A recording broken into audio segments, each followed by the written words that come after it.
What is up and welcome to a very special Q&A edition of Worth a Watch with me, Anthony Flores. And yes, it is daylight. I have to do this at instead of the middle of the night like I usually do my videos. I actually have a bit of time before I have to head off to work and stuff. So yeah, for those of you who had just posted some questions up on the video that I did for anybody to ask me anything YouTube or media related. There's a handful of you who did, and boy did you guys deliver. I mean, you guys gave me some awesome questions to work with, enough to make this a two-parter, because there's a lot of nice little bit of a backstory that I don't mind going into, and I guess if you want to call it a bit of my origin story when it comes to YouTube and being an artist. So I'll get to those questions and I'll give you a quick shout out for those of you who asked me the questions. If you did not get to answer or to ask me a question this time around, I'd like to think as my audience grows, and I'll definitely have more questions come up in the future, so I'm assuming I wouldn't mind doing another Q&A. So this is my first official answers to the questions that you guys asked me. So here we go. Let's get right into it. Blu-ray Evan, man, thanks again for commenting all the time and liking the videos. I appreciate all the cool stuff you've done there, brother. Answering some of your questions here. You and another YouTuber gave me a similar question. So for that, I'm going to leave it to the end of the part 2 of the video.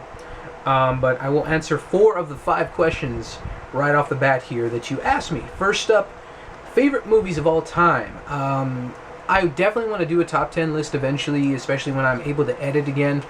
But overall, I can definitely say some of my top favorite movies of all time are Abbott and Costello Meet Frankenstein, Scott Pilgrim vs. the World, Batman Returns, and my all-time favorite movie is Who Framed Roger Rabbit. But I would definitely love to go into more detail as to why some of those are some of my most favorite and treasured movies of all time.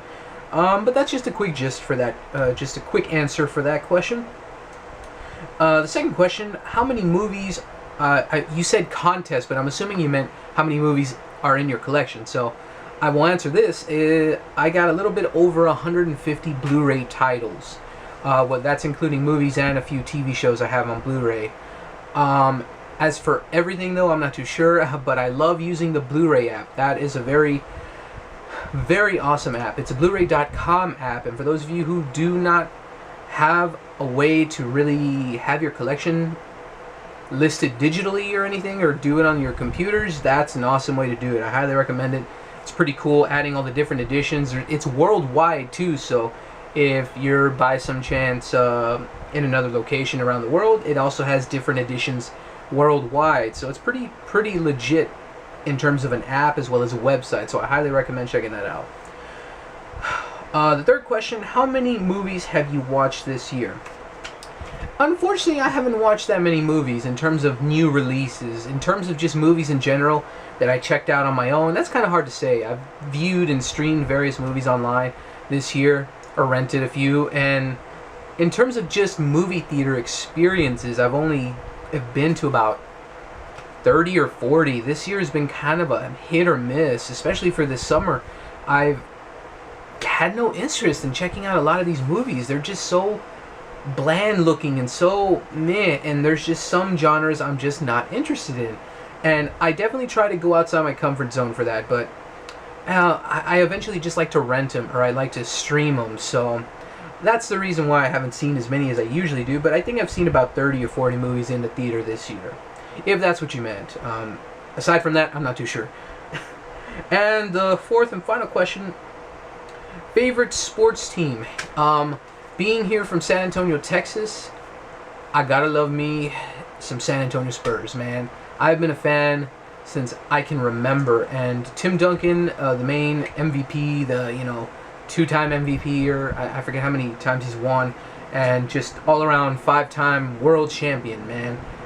He's such an inspiration because he's a very introverted person, and I'm an introverted person. He's very kind, and I like to think I'm also a very kind person out here in the real world outside of YouTube and stuff. So he's been a big inspiration, and a slew of other awesome players. They're all respectable. They're all loyal, and they're all just fucking the most respectful people I've only met one Spur, and he's retired now, but he was fucking awesome. And David Robinson, actually, another former player, he actually spoke at my college graduation, so that was fucking awesome. But all around, yeah, San Antonio Spurs, man, it's a fucking awesome sports team. But they're hands down, in my opinion, the best, and they won another championship this year, so that just only solidifies their awesomeness.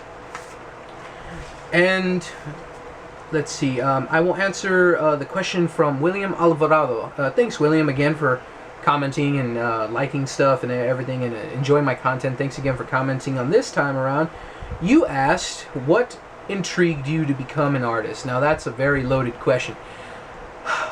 I guess the short version would have to just be, not so much what intrigued me, but what inspired me to really enjoy drawing and sketching, and then it soon became a mixed form of media. I use a little bit of, that's my technique, and I definitely want to show my artwork more here on YouTube.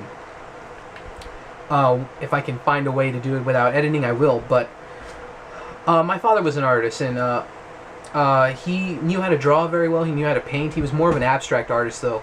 I'm not. I'm a cartoonist and a graphic novel type artist. I definitely do more media-based artwork, pop culture, and ever since I was a kid, the first cartoons that I ever really tried to draw, like, well, I remember looking up books at my local school libraries, and it was Sonic the Hedgehog and Alvin and the Chipmunks. I don't know why, but ever since then, I remember just being more intrigued in how to draw the shapes and the colors and everything about them. Everything about drawing just intrigued me and just kept pushing my interest further and further. And when I learned more about animation and colors and techniques and how to draw, and later on with Batman the Animated Series, I definitely have an inspiration from Bruce Timm, the creator of that show, or co-creator of a lot of the characters as well.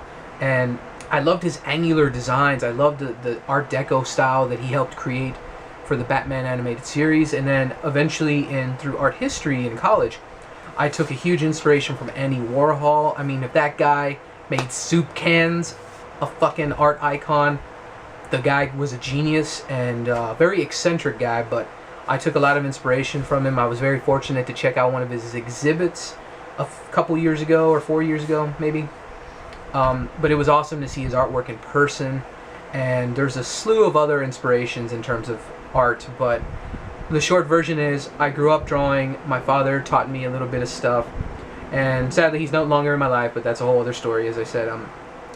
But I just kept being more intrigued and inspired by different artists, different techniques. A lot of professors helped me out as well, develop my techniques in terms of mixed media, combining all this different stuff as an artist. So yeah, that's the quick version. I wish I could really talk more about it. Maybe one day I will. But yeah, that's a lot of different elements kept me going in terms of being an artist. And I've thankfully had a little bit of a good stride with it. I've had some consignment work done. I've had some personal art pieces that I've done, sold to private collections. It's a very slow process, unfortunately, and I know being in Texas, it kind of sucks when it comes to art, but in my current situation, I can't move or anything, and that's fine. I'm very happy where I'm at with my artwork, and it feels awesome to know that people bought some of my stuff and enjoyed my style and stuff like that. So yep, that is part 1 of this video and of this Q&A. Thank you so much, guys, for the questions, and stay tuned for part 2, and thanks for watching this one. So see you in the next video.